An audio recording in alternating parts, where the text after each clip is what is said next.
welcome back to Five Lakes Garage, and I want to thank each and every one of you. We just hit our 1,000 subscriber mark. It has been a milestone that we've been working on for like 2 years. But thanks to all of you that actually subscribe, we do appreciate it. We're gonna do some changes around here, trying to make things a little bit better, try to help with the videos, try to make them better, maybe get, I don't know, maybe get some new cameras so these things won't stop screwing up. Also a new editing type stuff. But anyway, we're gonna get to that a little bit later. But today's video is all about my 2019 Toyota Tacoma. And if you caught all the other videos, we've done some work to her. We put a lift on it, we put tires, we put catalytic converter protection plates. We did the AC line, we did a tune on it. That was like the biggest thing, because you gotta get a tune on these things, because these 3.5s are a bunch of piles of poo.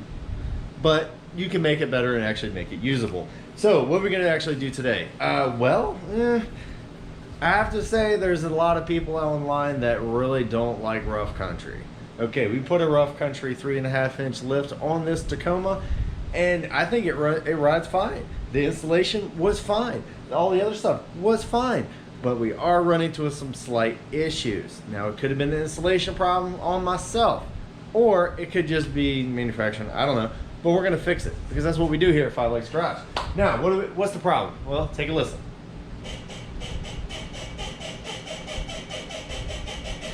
All right, so that could be a couple different things. One, I didn't put enough grease on the shackles when I installed it. And I looked back on the video, yeah, I didn't put a lot up there. So it could have been on me. So make sure you grease your stuff.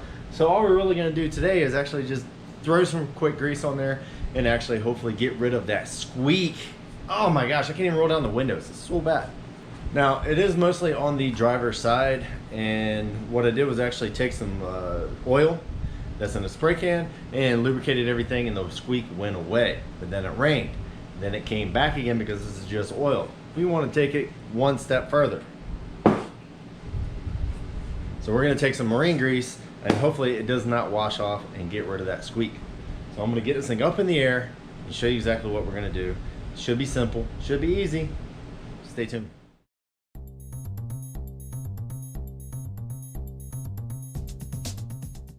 Alright, so we got the back end kind of lifted up a little bit. Do have some jack stands on the frame.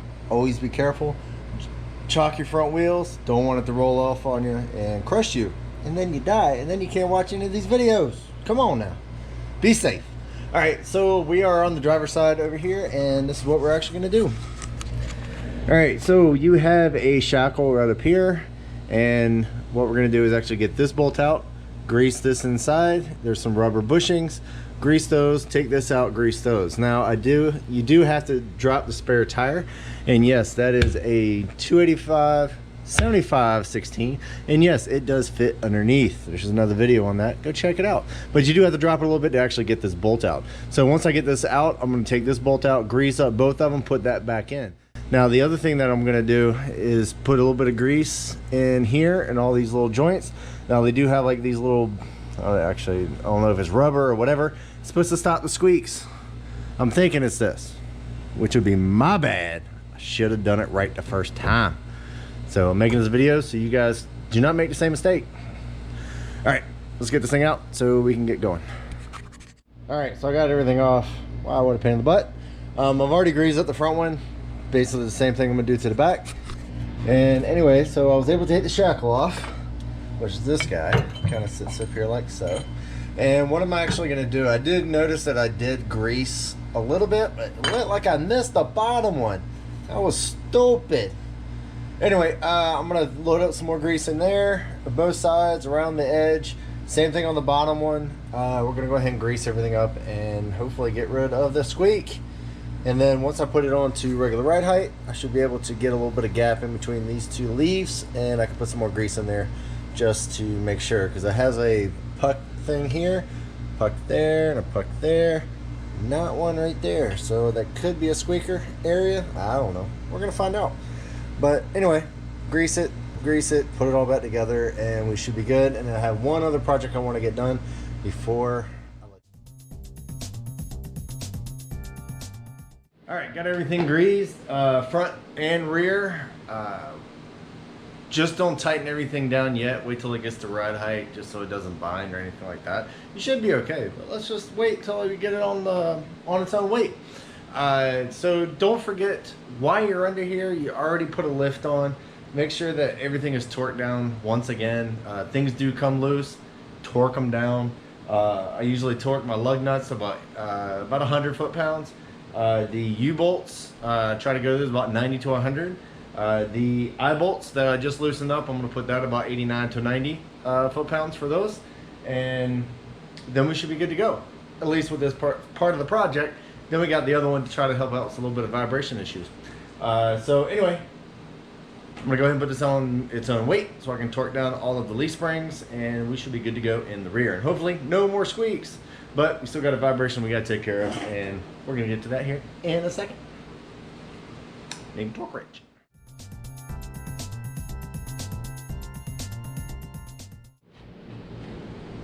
All right, phase one complete. No more squeak, so that actually worked out very well. I'm still gonna call myself a bonehead because I should have done it right the first time. But go back and fix your mistakes, and I guess it won't be a full mistake anymore because you kind of fixed it. Anyway, the next step on this particular endeavor would be to fix out some vibration issues on the drive shaft. I'm gonna show you that here in a second. Let's go. Running out of time. All right, hey, it's been a few days. We're back on the Yoda. We've already greased up the rear suspension. Still squeaks just a little bit, but not as near as it was before. So I say that's a win. So I should have fixed that the first time I put the thing in there, but hey, you kind of forget things, I guess. But anyway, this is the other issue that we're gonna run into, and that is the driveline angle of the center bearing.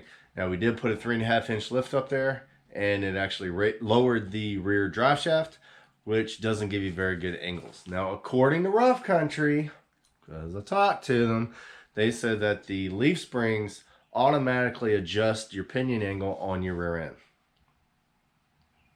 I'm going to say nay, but hey, we're going to find out anyway. So what we're actually going to do today is actually start with lowering the center carrier bearing, which this little kit right here, which was only like 20 bucks. And I tried to use the cheap way and go with like some washers and that type of stuff and actually drop it down.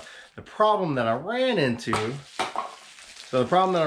that these bolts, the ones that are in there with no spacing whatsoever, it does fit and it does have plenty of teeth engagement or thread engagement.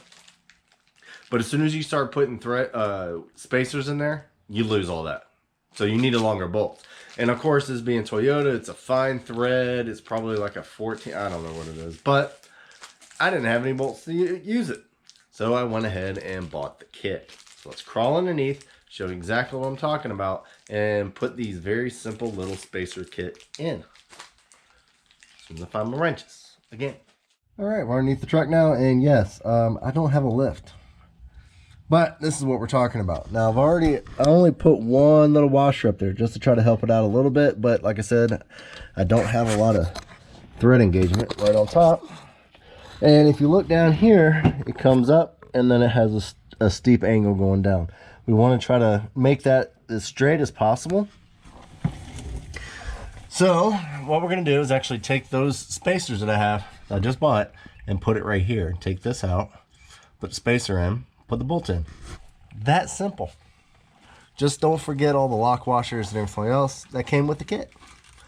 So let's go ahead and swap this out real quick so I can let you guys go, because I'm sure you got other things to do. All right, there's my big problem right there. That's the main reason why I went ahead and got the kit, because the bolt here is longer than this one. And not only that, right up here on the tip, they're on their threads. So get your longer bolts. And if you want, go ahead and put some Loctite on there, because if this thing falls down, this comes apart and your truck gets pole vaulted. You don't want to do that. So make sure you tighten these things down real tight. Use your lock washers. Do all the good stuff. Yeah, even had a washer in there.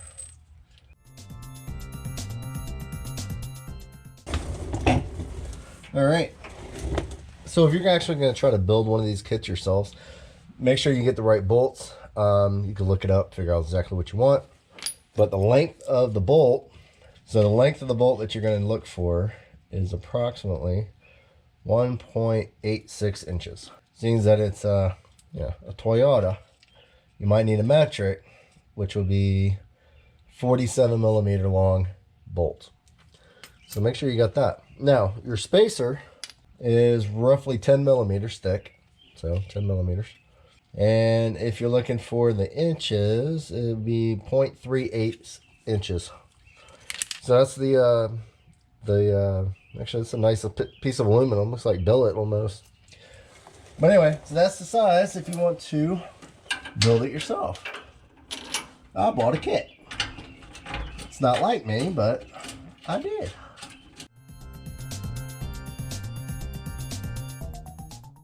All right, so now if you look at it, it looks a little bit more in a straight line. Now what this is going to do is actually hopefully eliminate some of the vibration that I've been having since I put the lift on. That was two very simple things that you can do, and I didn't really spend that much money. I did spend money on the kit, which was like 20 bucks, and I figured it was okay. You can go ahead and do that because I needed to buy some bolts anyway, and bolts are expensive. If you have vibrations after you put a lift on, just go ahead and try with that first. I'm going to route it around, make sure that's what it is, but I think it's going to help dramatically. If it still has vibrations, then you want to take your rear end and put some wedges in there and actually raise the front of it up to get a better line for the rear drive shaft. But I'm going to try it like this and see how it goes. I'm going to let you know later on. But anyway, stay tuned to all the other stuff, and we'll be back with you with another exciting episode of, fixing stuff. Because that's what we do. I got some more stuff for the CJ. I got some stuff for the Wagoneer. I got stuff. And we're going to make it all here at 5 Lakes Garage. Catch you guys later. Enjoy.